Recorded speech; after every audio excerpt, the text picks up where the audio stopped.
Assalamualaikum warahmatullahi wabarakatuh. Perkenalkan nama saya Zahra Nazaria Anfaya dengan NIM 2411531005. Pada kesempatan kali ini saya akan mendemonstrasikan website yang sudah saya buat, yaitu Sistem Manajemen Tugas Mahasiswa menggunakan PHP Native dan database MySQL yang dibuat untuk memenuhi tugas UTS mata kuliah pemrograman web yang diampu oleh Bapak Arifin Rahman MKom.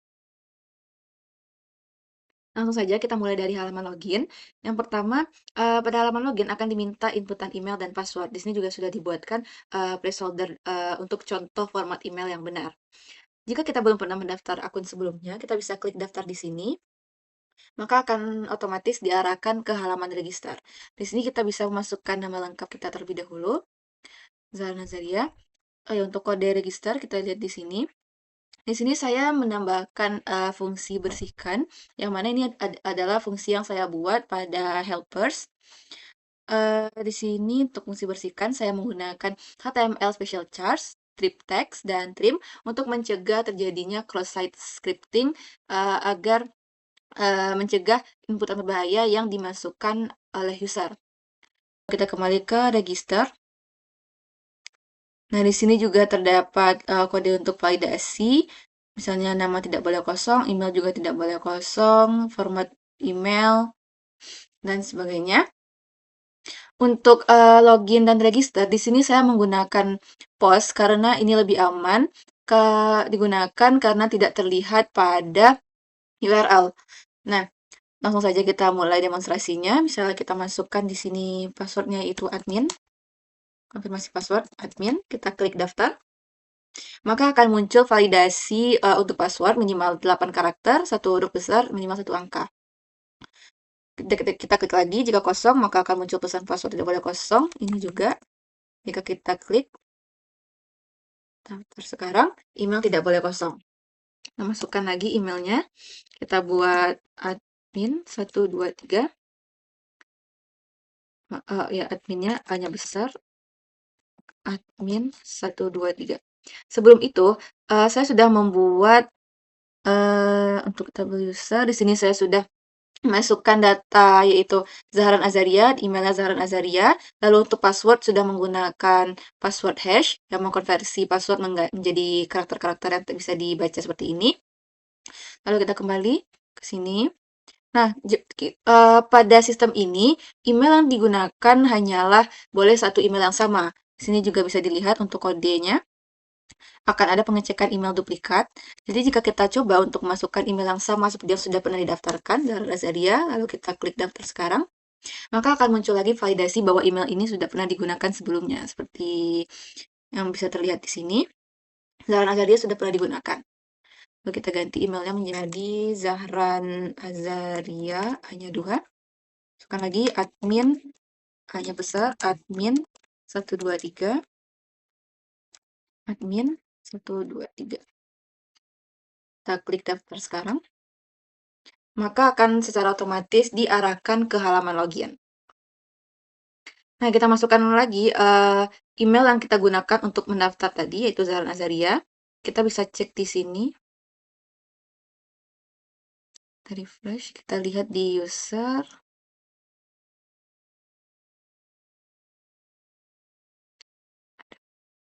Kita lihat di sini.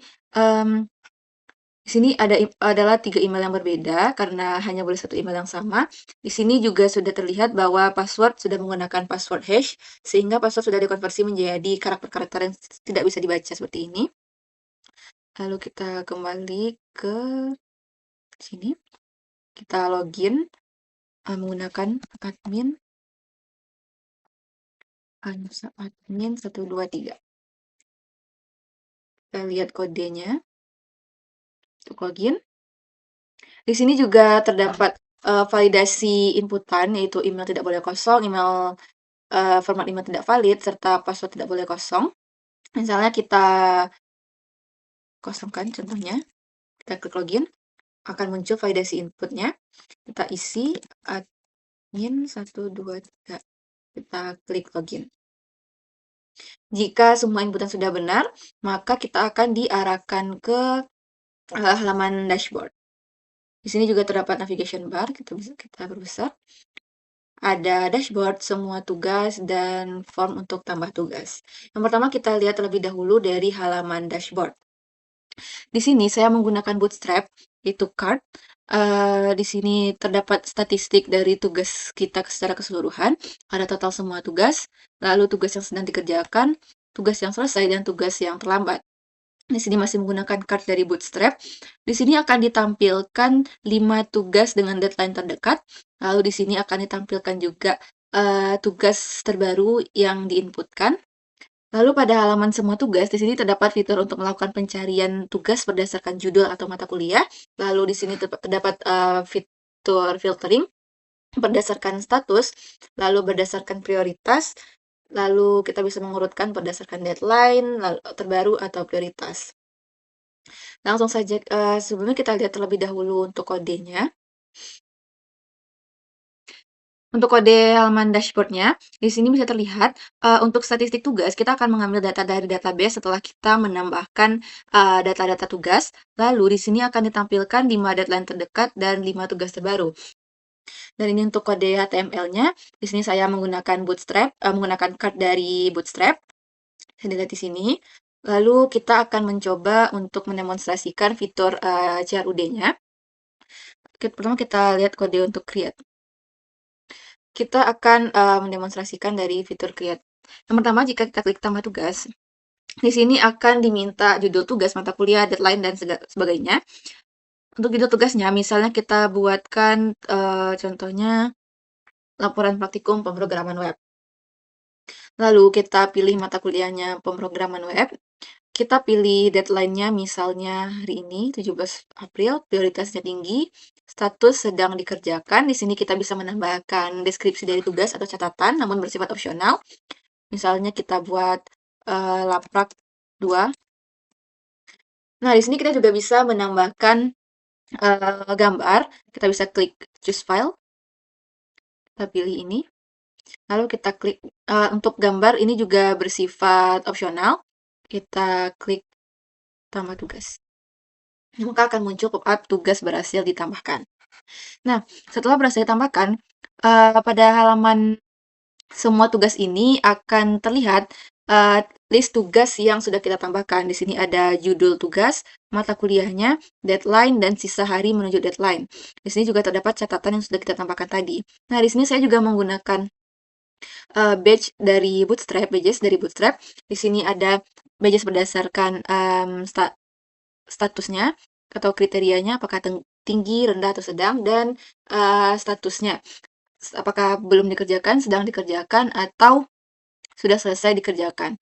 Untuk kodenya di sini saya juga masih menggunakan fungsi bersihkan untuk mencegah inputan berbahaya yang dimasukkan oleh user.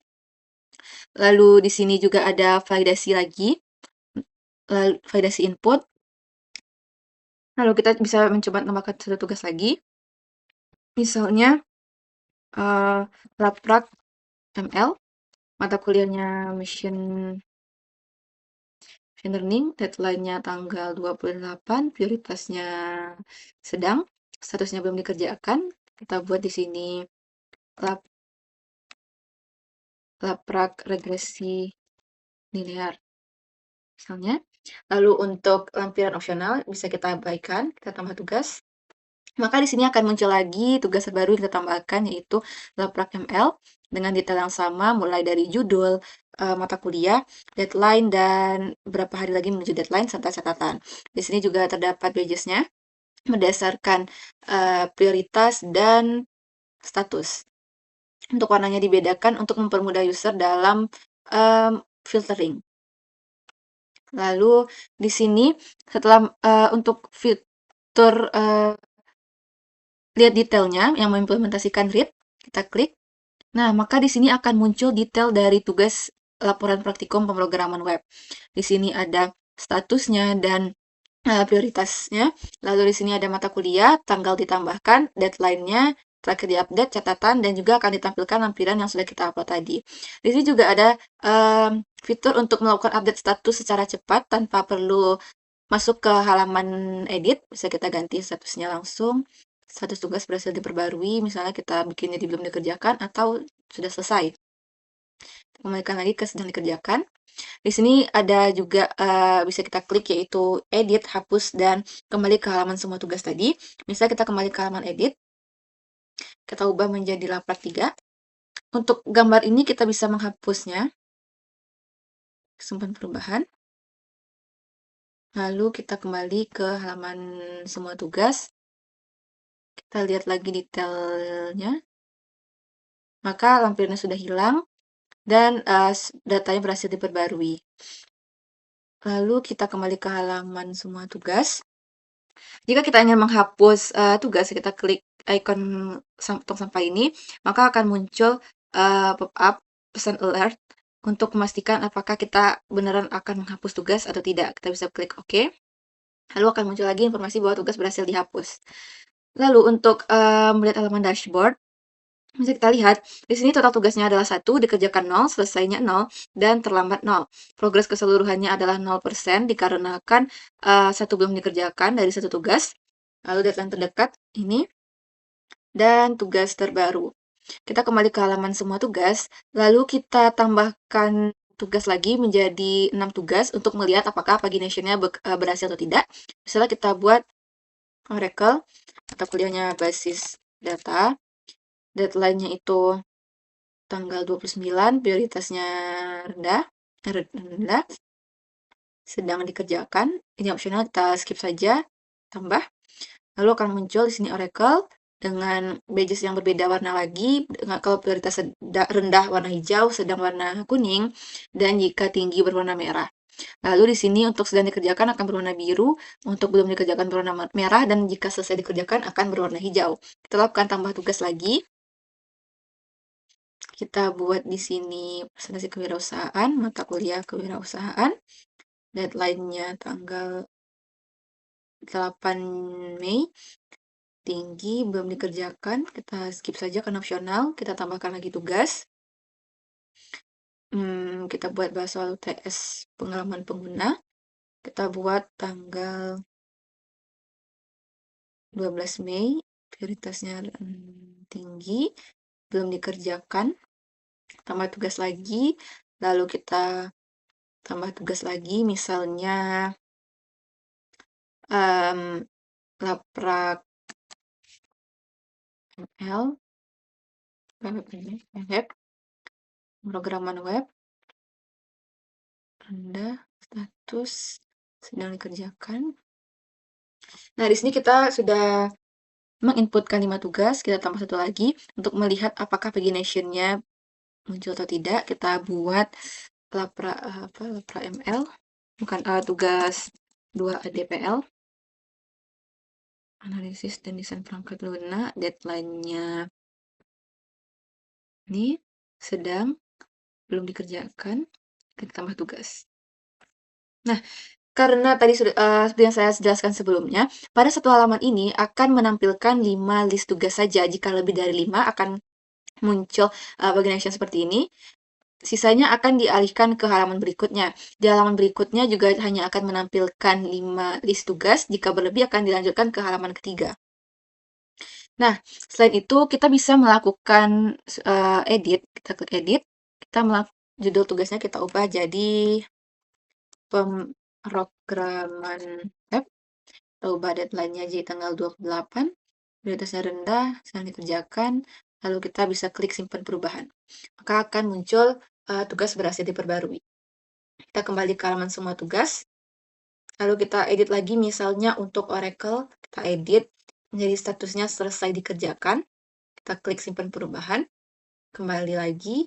Maka untuk tampilan dari tugas basis data ini akan berbeda untuk mempermudah user melakukan filtering yang mana tugas yang belum dikerjakan atau sedang dikerjakan dan mana tugas yang sudah selesai. Nah, selain itu pada halaman semua tugas ini juga terdapat filter untuk melakukan pencarian tugas berdasarkan judul atau mata kuliah. Dan juga ada fitur untuk melakukan filtering berdasarkan status, lalu berdasarkan prioritas, dan bisa kita urutkan berdasarkan deadline atau prioritas atau terbaru diinputkan. Misalnya kita akan mencari berdasarkan judul, misalnya kita cari tugas 2 ADPL, kita klik filter, maka akan muncul tugas 2 ADPL dengan detail yang sama seperti tadi. Lalu, misalnya kita ingin melakukan filter terhadap semua tugas yang belum dikerjakan. Kita klik filter, maka akan muncul tugas-tugas yang belum dikerjakan. Bisa dilihat di sini, kategorinya belum dikerjakan semuanya. Lalu kita bisa mereset filternya, kita reset dulu. Lalu kita ingin mencari berdasarkan prioritas yang tinggi. Kita klik filter, maka akan muncul tugas yang memiliki prioritas tinggi. Dapat dibuktikan dari badges-nya ini. Nah, lalu kita riset lagi mengurutkan berdasarkan deadline. Misalnya kita klik filter, maka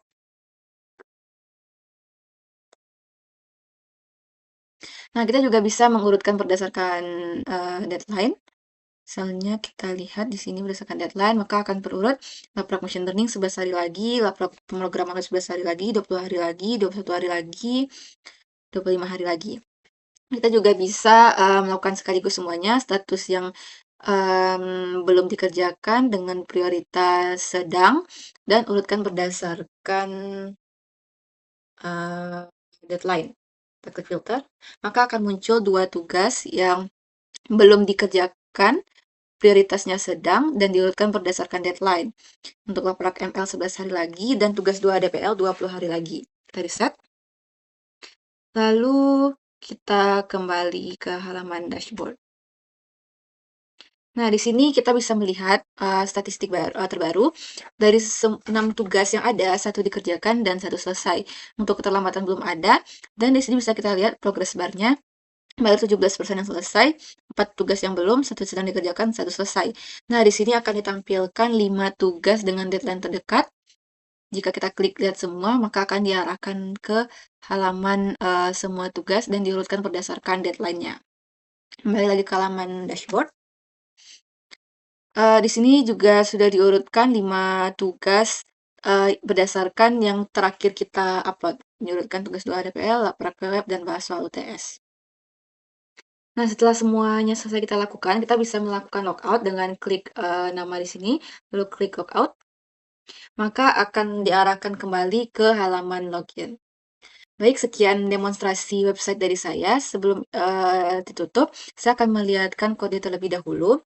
Di sini saya sudah membuat beberapa folder. Saya mengelompokkan file-file dengan fungsi dan tugas yang sama. Di sini saya membuat folder asset, lalu ada authentication, configuration, includes, tugas, dan upload.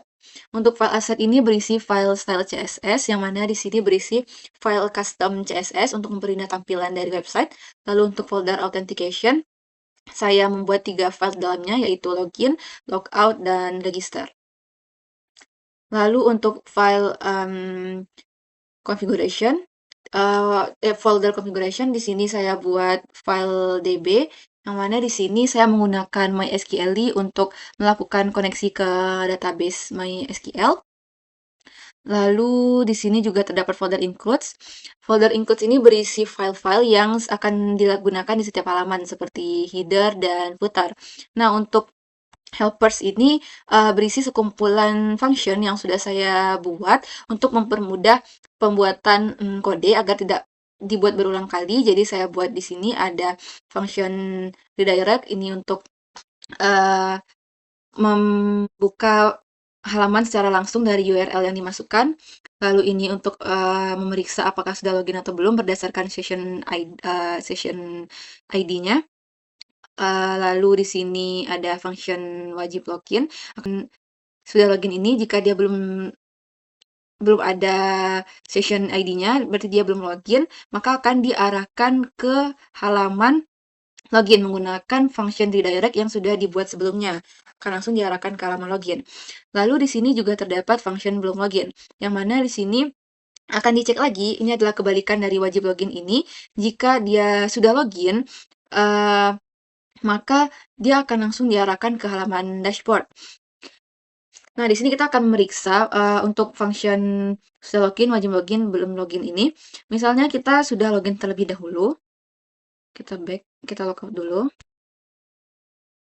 Kita copy terlebih dahulu URL-nya. Lalu kita login, Zahrun Azaria, passwordnya admin 123. Maaf, hanya besar admin 123. Oke, setelah login, kita coba tes, untuk memasukkan URL login.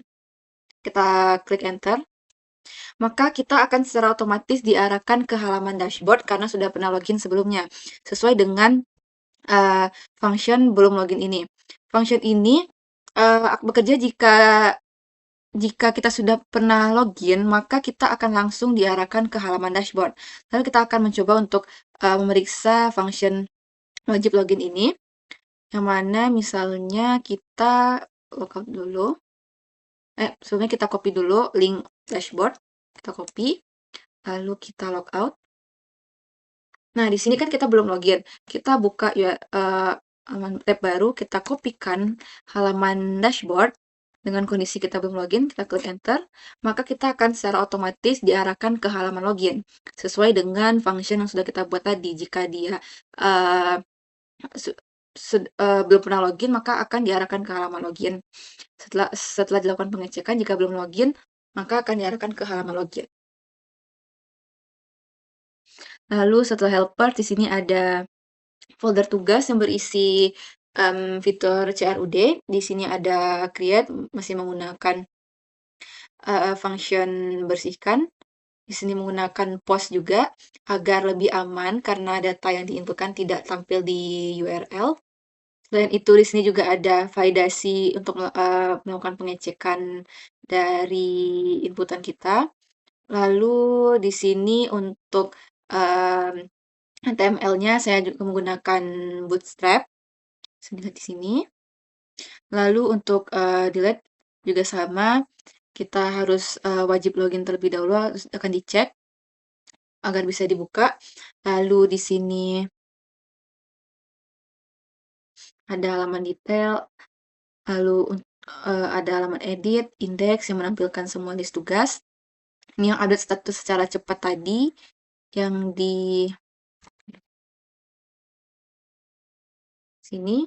Misalnya kita ingin melakukan update secara cepat, misalnya kita lagi melihat detail, nah yang ini update status cepat, di saya juga buat halamannya. Lalu untuk folder upload, di sini menyimpan, file atau gambar yang kita upload. Lalu di sini ada dashboard, di sini mengambil, data dari database, lalu menampilkan 5 tugas deadline terdekat, 5 tugas deadline terbaru. Di sini ada halaman dashboard. Nah, di sini juga ada halaman indeks, yang mana ini adalah halaman utama yang pertama kali dijalankan oleh browser ketika user mulai menggunakan website. Akan dicek session statusnya, lalu ke halaman mana akan diarahkan. Baik, mungkin sekian demonstrasi dan penjelasan singkat kode dari saya. Jika ada kesalahan, mohon dimaafkan. Saya tutup dengan terima kasih dan Assalamualaikum warahmatullahi wabarakatuh.